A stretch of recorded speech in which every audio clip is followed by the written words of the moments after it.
Let's talk about what fear leads to. So we have this story from The Atlantic. America is running out of everything. The global supply chain is slowing down at the very moment when Americans are demanding that it go into overdrive. For the longest time, they said the economy is actually recovering. There's just too much demand. Now they're back to actually, yeah, it's collapsing. Now what happens is in the early days, they said 15 days to slow the spread. And people said, okay, 15 days. I'm fine with that. Then they started saying, look at the numbers, look at the numbers. CNN, I don't think it's a grand conspiracy. I think what happens is CNN knows it's gangbusters in the ratings when they get that ticker on the screen showing dead people. Regular people then panic, put on 80 masks and are sitting in the streets shaking and convulsing in fear.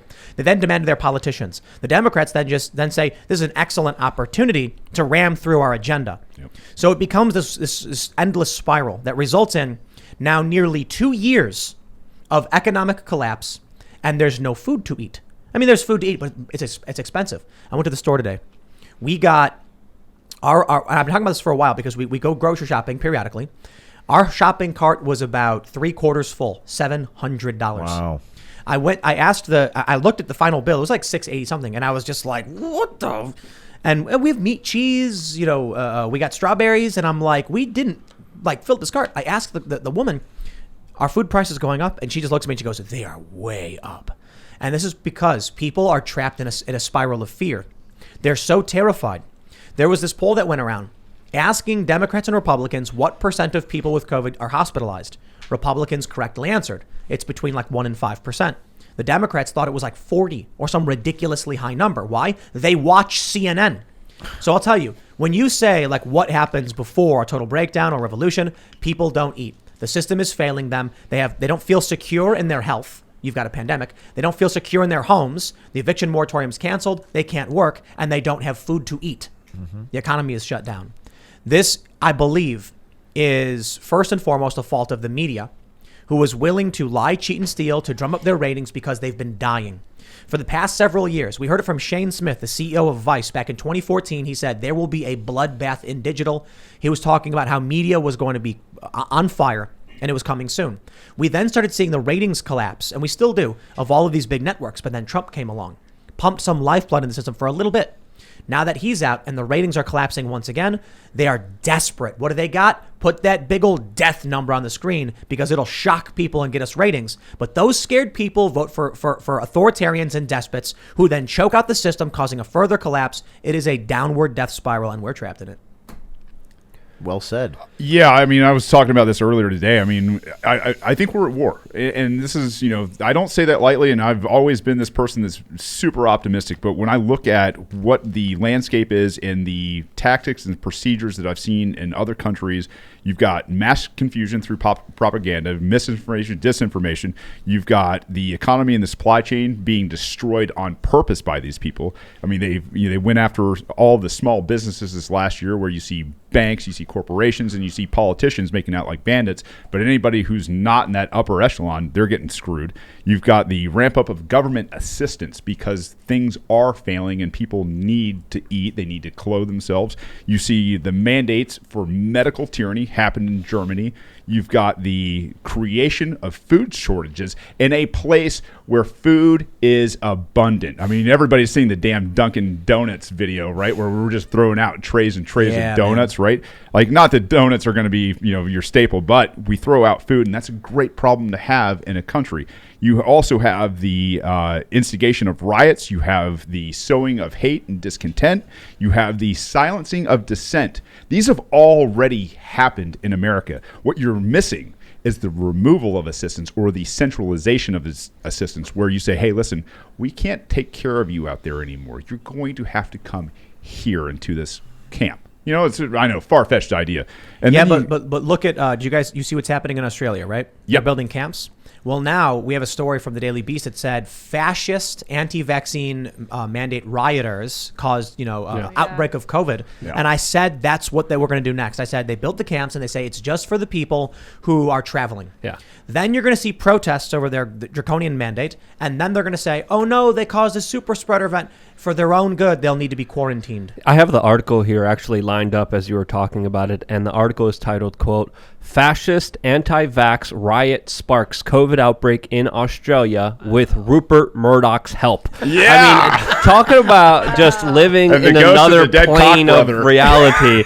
I mean, holy freaking cow. This is the same magazine that was the same alleged news organization that was cheering on the BLM protesters that were making arguments that scientists say BLM protests help people with COVID and help prevent the spread. But anti-vax protests And somehow also- spread the spread. How does that make sense? There's no logic here. There's no understanding. There's a completely different world that people are living in. And It's that's not, why... it's not, no. They're Stop just watching lying. the news. Well, no. I do think a lot of them have to lie to themselves, have to convince themselves. I do believe there's psychological warfare out there. I do believe there's a lot of people under trauma-based mind control because nonstop what was just issued into their head is everyone's dying. Your grandma's going to die. Your mother's going to die. Your loved one's going to die. That has such an impact on you. And they were locked down inside of their homes and told to watch the boob tube. And what happens? You're literally linked into the programming of the multinational corporate elites that are run by big pharma agencies that are invested heavily in it, that are regurgitating everything to the point where people are just blindly repeating it, and in such a trauma state they're shaking in their boots at people walking near them. That's the point that we're at right now, and it's delusion. Pfizer Incorporated on Twitter. This is today. We're in a race to save the world. We've teamed up with the Daily Beast. They are teaming up. Sweet, and We're organization. teaming. So Pfizer right here Wow. says Yeah. Pfizer Incorporated. This is a blue check mark Pfizer on Twitter. We're teaming up with the journalism organization. What do you mean teaming up? With investigative. Are they just supposed to report? But there's this symbiotic.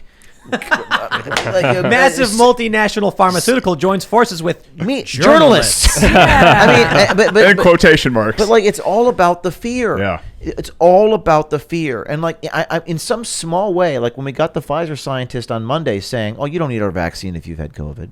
Your antibodies are stronger if you've had COVID. You don't take our vaccine." This is a scientist, a master's degree in neurobiology.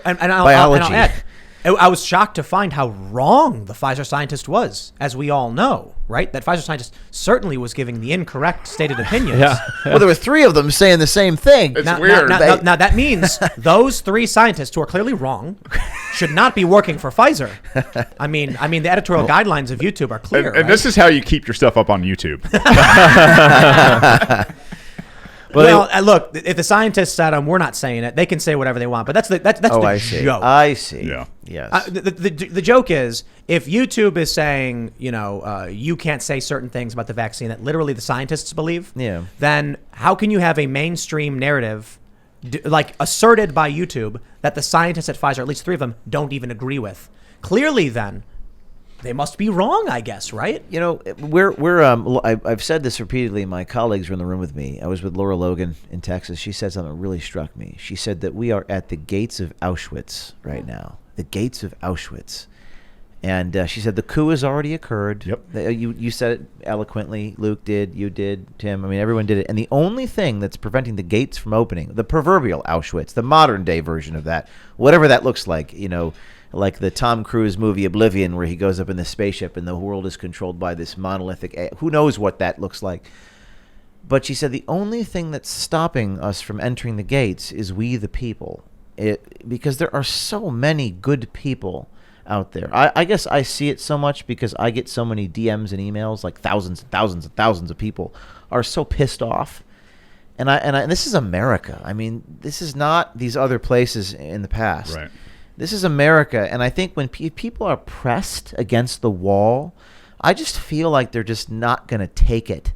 They're not going to. What do your fellow Marines think about this whole situation? It's a great place to bring this in because we had, obviously the collapse of the Afghanistan withdrawal, right? All completely planned, by the way. I mean, when we talk about like what's going on with these people who are standing in patience right now, and I really for your audience, maybe they haven't heard this, but I think America has been extremely patient because they are powerful.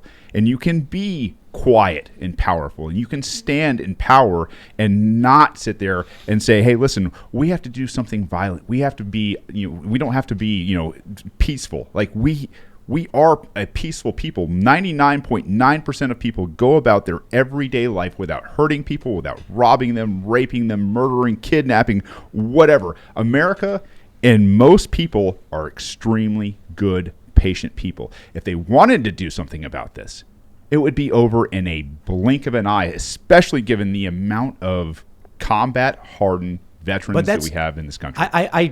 I don't think we're headed towards a place of like mass civil war type violence. I don't either. If people didn't want to do something, they need only just carry on with their lives. Yeah. That's the thing, right?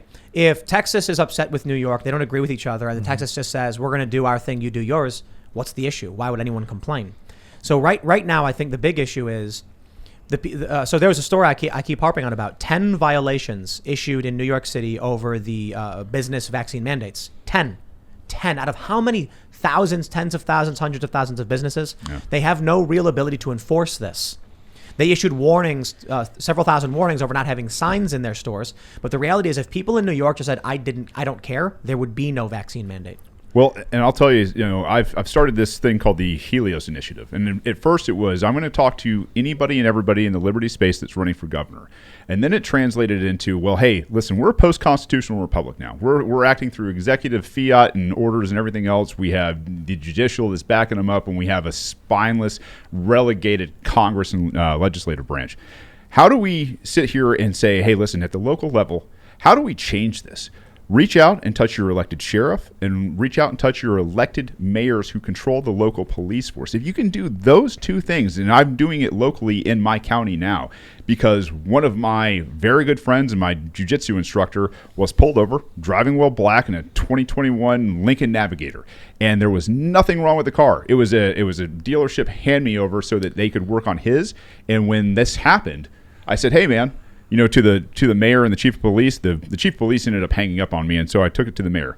He's a Marine, and I said, hey, this civil asset forfeiture deal that you guys are doing around here is absolute nonsense. And I laid it out for him, per the Constitution, the mechanics and how it works. You can't change the Constitution without an Article 5. And anybody who's ever in a office for government swears an oath per Article 6, Section 3 of the Constitution, and anything that's not pursuant to the Constitution, per Article 6, Section 2 of the Constitution, is of no pursuance of the Constitution and is void. So if you can sit there and say, hey, listen, locally, we can touch our mayors, we can touch the sheriffs, and we can say this is not going to happen in our counties or in our cities, you can start to affect real change. But if the state can't steal, where will it get its money? Perfect. Thanks for checking out this clip from the Timcast IRL podcast. If you want to see the full show, come back to this channel, youtube.com/TimcastIRL, Monday through Friday at 8 p.m., where you can leave comments and super chat, and we actually will read your comments on the show. Don't forget to like, share, subscribe, and if you want exclusive members-only content, segments you can't get anywhere else, go to timcast.com, become a member, and we even have full bonus episodes. Thanks for hanging out, and we'll see you all next time.